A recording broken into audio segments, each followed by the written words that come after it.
Halo sobat, kali ini berkisah tentang genom Bali dalam genggaman digital. Kisah tentang genom adalah kisah tentang peradaban, dan kisah tentang Bali dan digital adalah kisah tentang dunia. Jadi, genom Bali dalam genggaman digital berkisah tentang peradaban dunia itu sendiri. Peradaban dari era berburu, bertani dan beternak, hingga berdagang, industri, dan digital saat ini.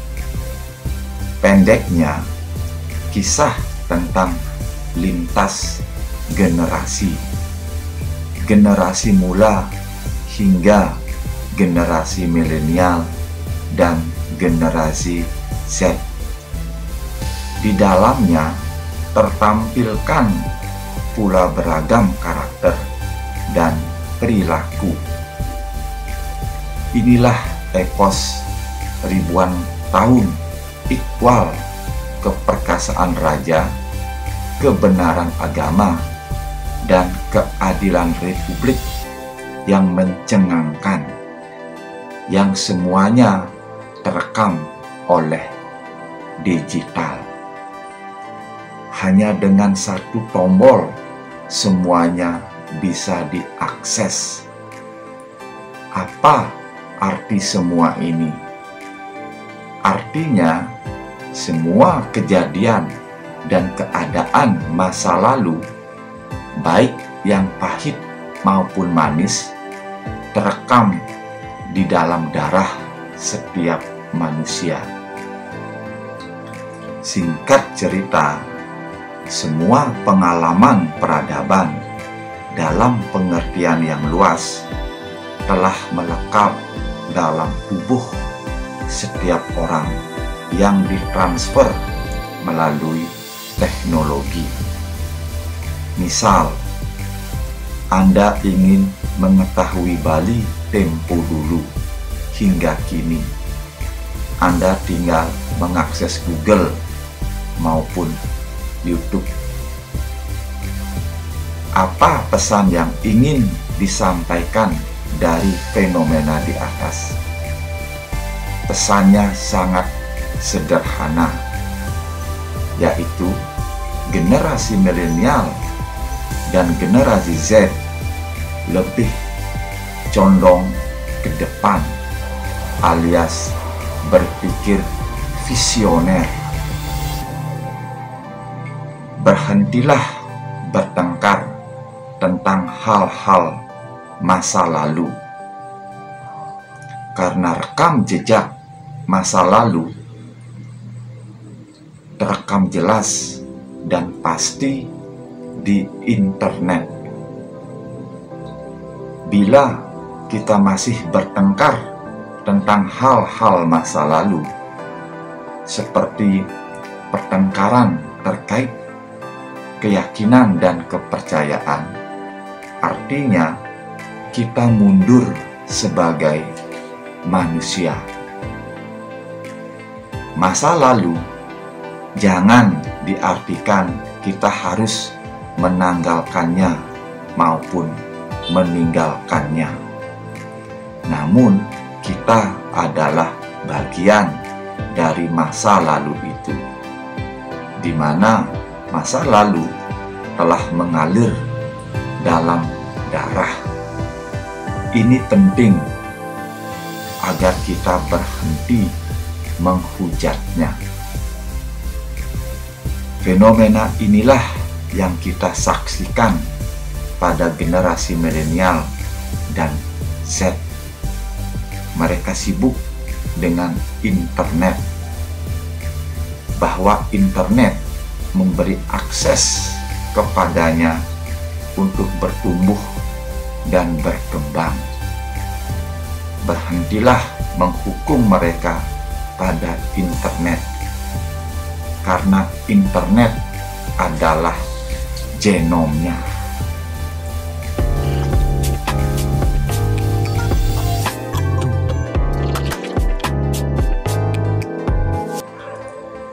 Mari kita telisik lebih dalam lagi dengan mencontohkannya. Kita contohkan Bali. Bila Anda menyaksikan generasi milenial dan Z selfie di pura, Anda jangan terlalu cepat menuduhnya tidak baik. Apa artinya ini? Artinya, generasi milenial dan Z sangat nyaman di pura dan mereka ingin berbagi kepada teman-temannya bahwa leluhur telah mewarisi tradisi ini kepadanya. Singkatnya, tindakan dan perilaku kita lokal namun bisa diakses ke tataran internasional yang ada di belahan dunia lain dengan bantuan internet. Jadi, sekat lokal maupun global telah ditipiskan, bahkan dinolkan oleh internet. Coba Anda perhatikan konten yang ada di Facebook.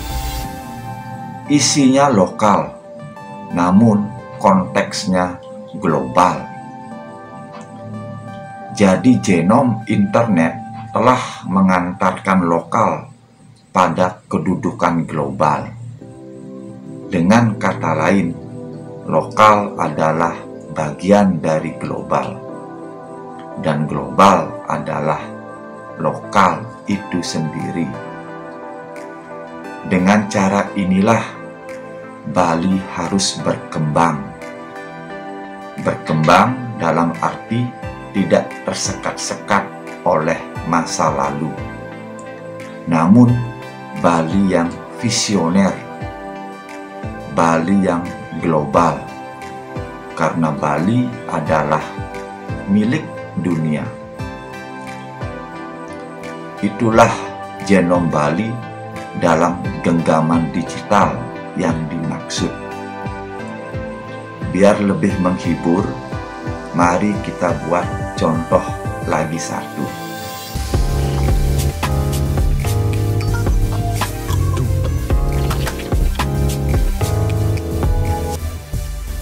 Bila tradisi adalah tesisnya dan global adalah antitesisnya, maka digital adalah sintesisnya.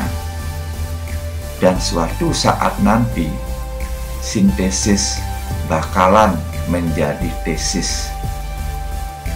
Suatu saat artinya perubahan dan waktu.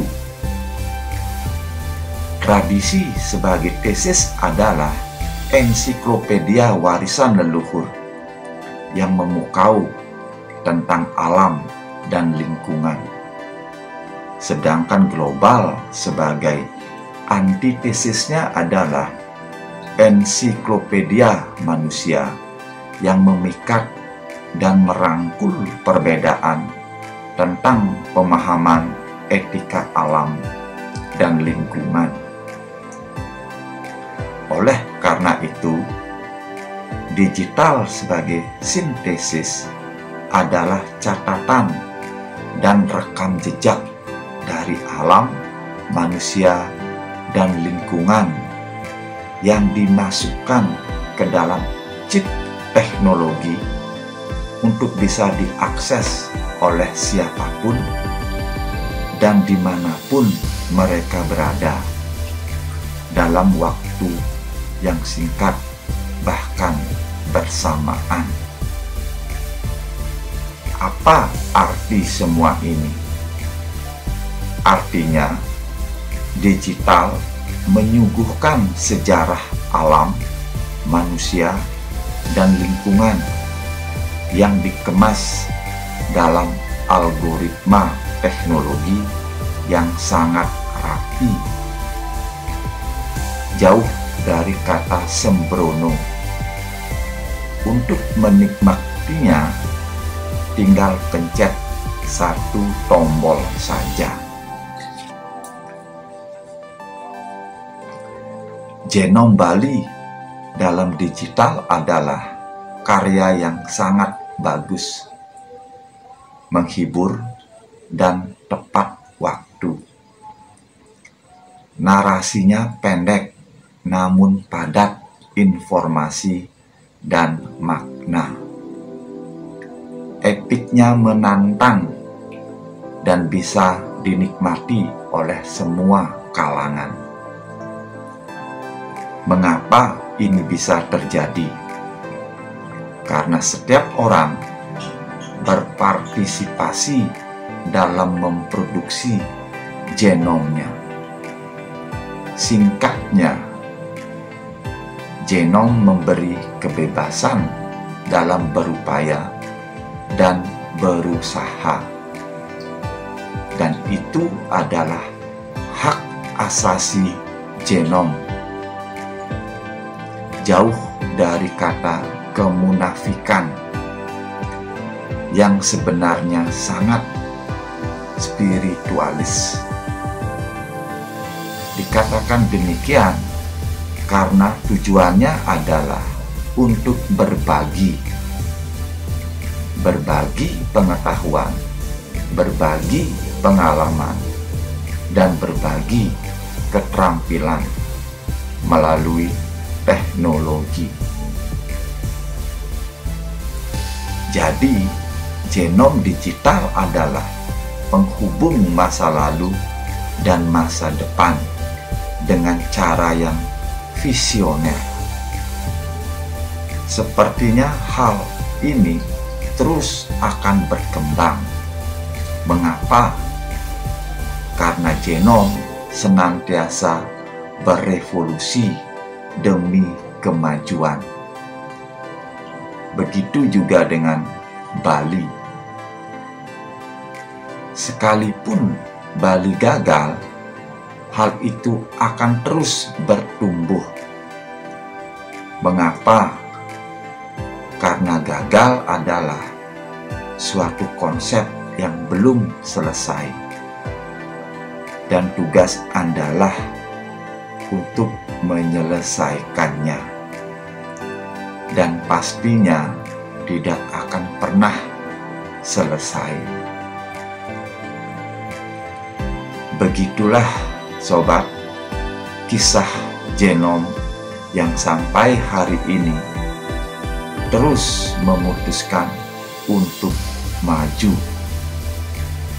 yang bisa diartikan sebagai melampaui generasi-generasi sebelumnya.